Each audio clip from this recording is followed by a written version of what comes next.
I'm Bill and I'm going sunny places. Here are the essential tips for your first cruise. Number 1, picking your cruise line and ship. There are many options to choose from. Family-friendly or adult-oriented vibe. Consider activities and entertainment you may like doing while on board the ship. Number 2,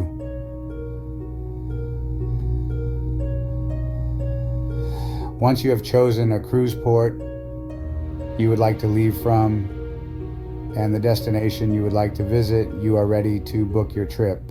Number 3, there are many ports around the world. Ensure you have the proper documentation to leave the ship, such as visas and vaccinations. So do your research. Number 4, picking your stateroom will cost you a little bit more. I generally like to pick my stateroom to make sure I get the area of the ship I want. If you experience motion sickness, picking a midship room on a lower level deck is recommended. Decide if you want a louder or quieter area of the ship. Balconies and window staterooms cost more. I pick a basic stateroom and spend money elsewhere on the ship. Number 5, regular coffee, juices, and water are generally included with your cruise fare. For alcohol, pop, or specialty coffees, consider a drink package, as the cruise line does charge extra for these beverages. Purchasing the drink package before boarding is often cheaper. Most cruise lines allow you to bring a bottle of wine, some pop, or bottled water. Again, these rules may vary with different cruise lines. Number 6, cruise lines open the check-in process weeks in advance of your sail date. Check in online early for more boarding options. Choose your boarding time. Arrive within your 30-minute arrival time. Number 7, if you need to fly to your cruise port, it's always best to arrive the day before your cruise and stay at a hotel. It will save you from any flight delays that might prevent you from getting to the ship on time and missing your sailing. Number 8, drop off your luggage with the carriers, and it is always recommended to tip the luggage handler as they are ensuring your luggage is getting on the ship. Number 9, cruise day arrival. Have all your documentation ready, such as your set sail pass, either on your phone or printed. Check with the cruise line to ensure which is preferred. Also, bring your government-issued photo ID. A passport is usually the best. Number 10, always keep a carry-on with extra clothing, a swimsuit if you plan to swim when you get on board, medications, first aid kit, and other essentials you may need, as your luggage may not arrive to your stateroom until later in the evening on the first day. Number 11, muster drill. You should always get your muster drill done as soon as you board and then start enjoying the ship, as the ship will not set sail until all passengers have done their safety briefing, as safety is a top priority.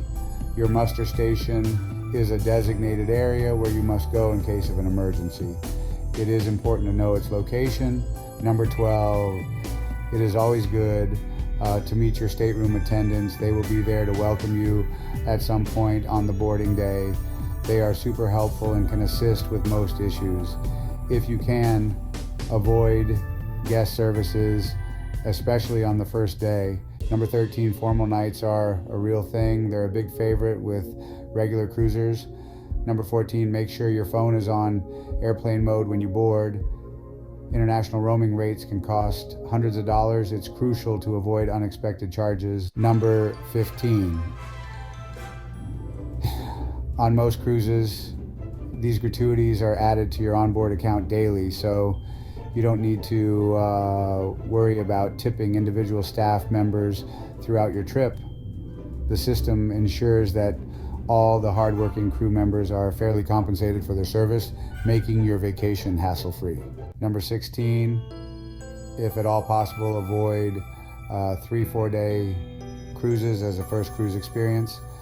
Cruise lines mostly use older and smaller ships to do their short cruise runs.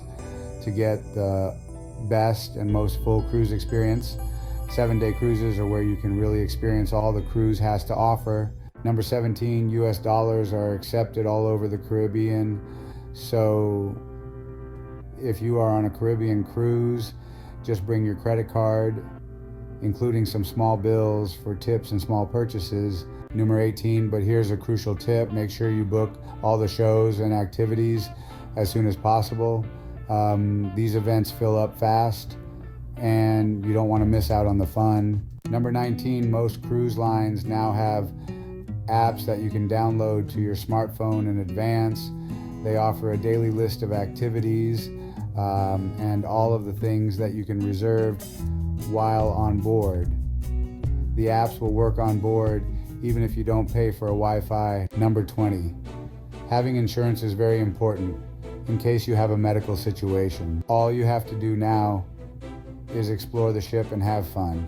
I hope these tips help you out on your upcoming cruise, and if so, help me out by giving this video a like and subscribe for more Going Sunny Places.